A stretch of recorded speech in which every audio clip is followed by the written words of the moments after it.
On July 25, 1996, there was a gathering at the home of Charles and Kathy Register and their two sons, Jeff and Nick, in Durham, North Carolina. Among others were Dale Brisson, Brent Runyon, Henry Jones, Stephen Pemberton, and Warren Jewett. Once upon a time, there was a problem.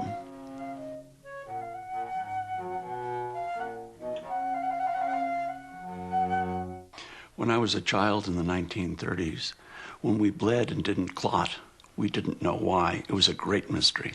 Leeches, snake venom, bone marrow, ovaries, lung tissue, placental, brain, and liver extract were all treatments for hemophilia. Whole blood became popular. I was a guinea pig for many of those supposed cures of the time. With the whole blood, we didn't realize then that if it was more than 8 hours old, the clotting factor had disappeared and it was essentially useless.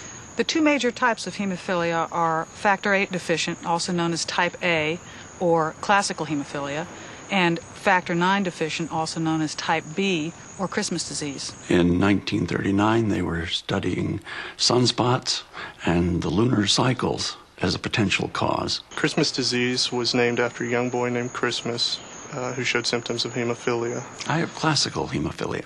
December 1952 issue of the British Medical Journal published an article by Drs. Rosemary Biggs and Robert McFarlane of Oxford, England, on Christmas disease. Egg whites, beef plasma, tea bags, peanuts, cobwebs, and mother's milk. Fresh frozen plasma became a treatment right after World War II. There are numerous blood clotting factors. In many cases, the absence of one or more of them results in a bleeding condition. The Babylonian Talmud recognized the hereditary pattern of loose blood that will not coagulate in the religious rite of circumcision. I don't have in my blood what you have in your blood. Not all of these clotting deficiencies are considered hemophilia, although they're similar in many respects. There's a number of other clotting factors. The blood coagulation cascade, or the waterfall hypothesis, describes how the blood clotting factors work to stop a bleed. Factor IX deficiency is next in line after factor VIII in popularity of the hemophilias. It was first described in 1962 in two separate laboratories, one headed by Dr. Robert McFarlane of England, the other by Dr. Oscar Ratnoff of the United States. Hemophilia actually means love of blood.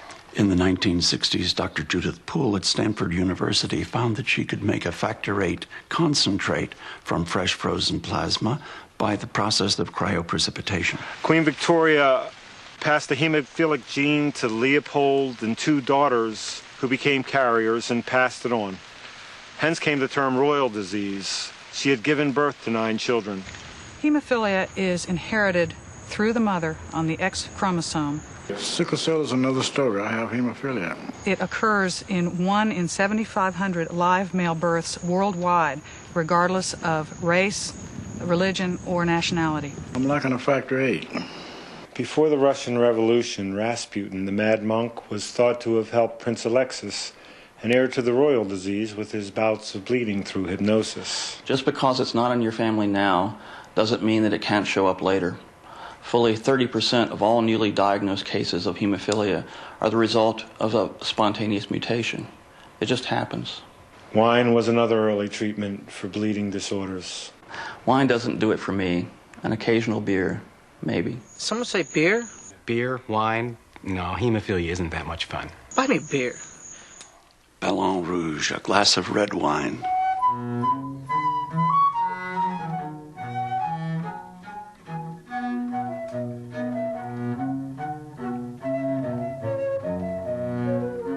When a knee or hip joint bleeds, the joint space fills with blood.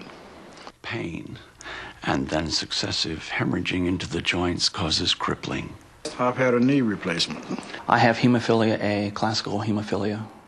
When I have an elbow bleed, I get swelling, pain, and lack of range of motion.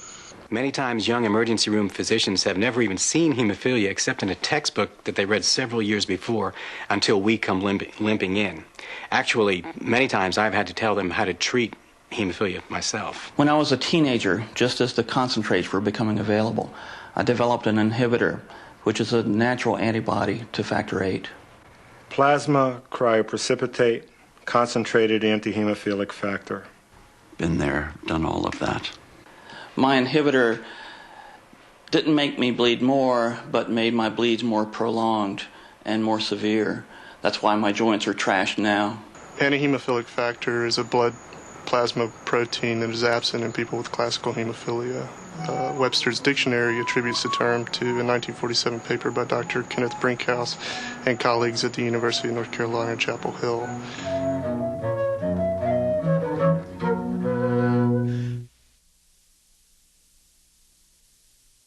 Antihemophilic factor was renamed factor VIII in 1959.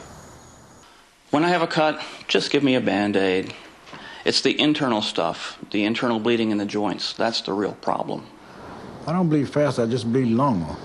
There are bleeds into muscles and into soft tissue, into the neck, and most serious of all, into the head. My inhibitor made the treatment not work for me.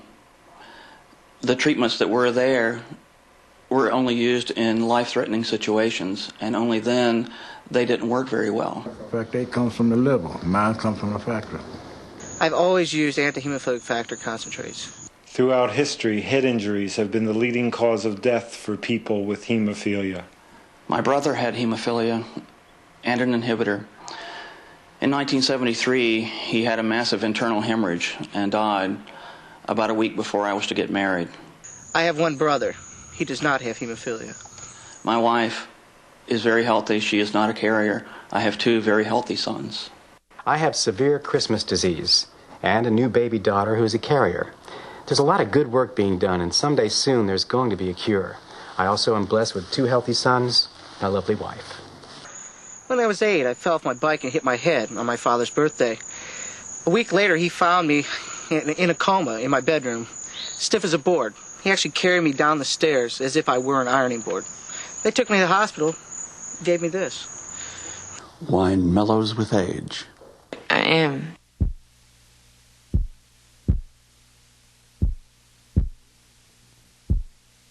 In the early days, most people with hemophilia never lived to see adulthood. I spent weeks, sometimes months, confined to bed or in the hospital.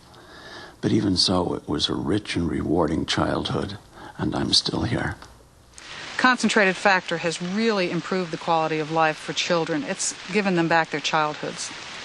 In 1967, when it was produced, it was a whole new world. Is it? And then it bit us. Branson is 3.5 years old now, and I infused him about 6 months ago for the first time.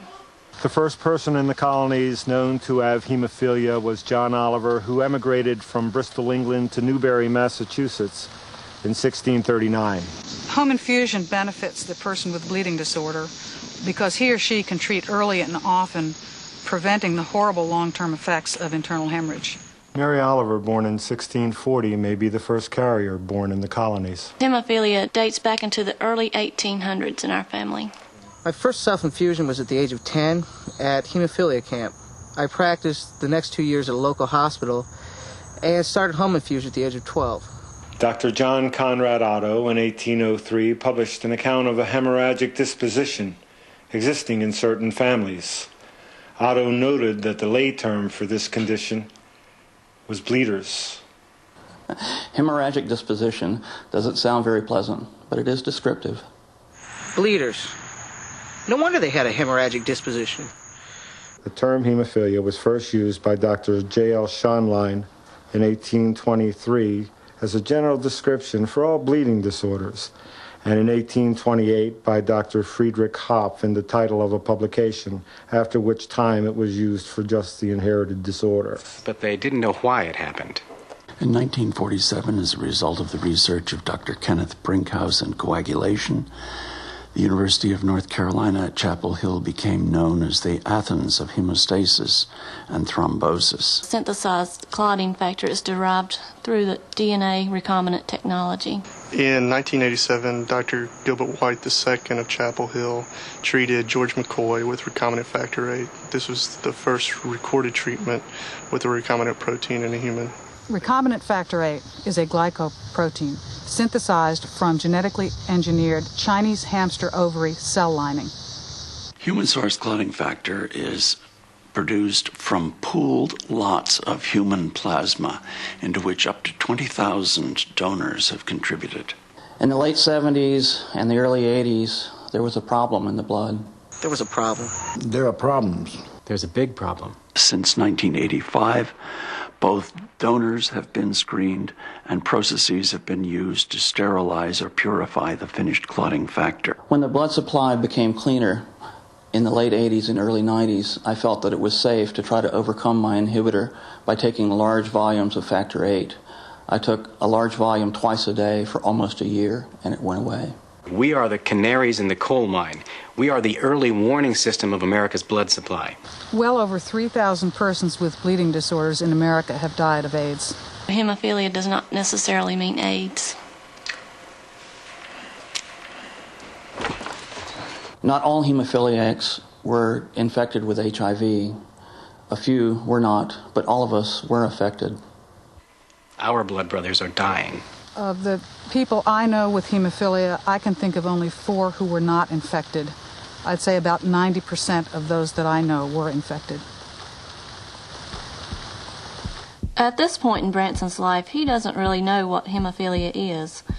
He can participate in any activity that other kids do at his age. My name is Matthew Branson Spate. This infusion is given on a regular basis and is called prophylaxis, which means he's treated before a definite need arises. I am 21 years old.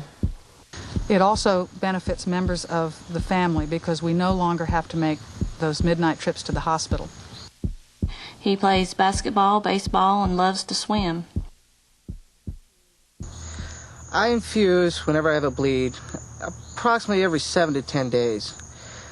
It's pretty expensive stuff. Whether it's synthetic or from human plasma, it's over $1 a unit. I use 1,000 units per injection. That's $1,000 a pop for me. But I was able to get rid of my inhibitor, and now I can infuse myself prophylactically 2 or 3 times a week with 2,000 units of recombinant factor.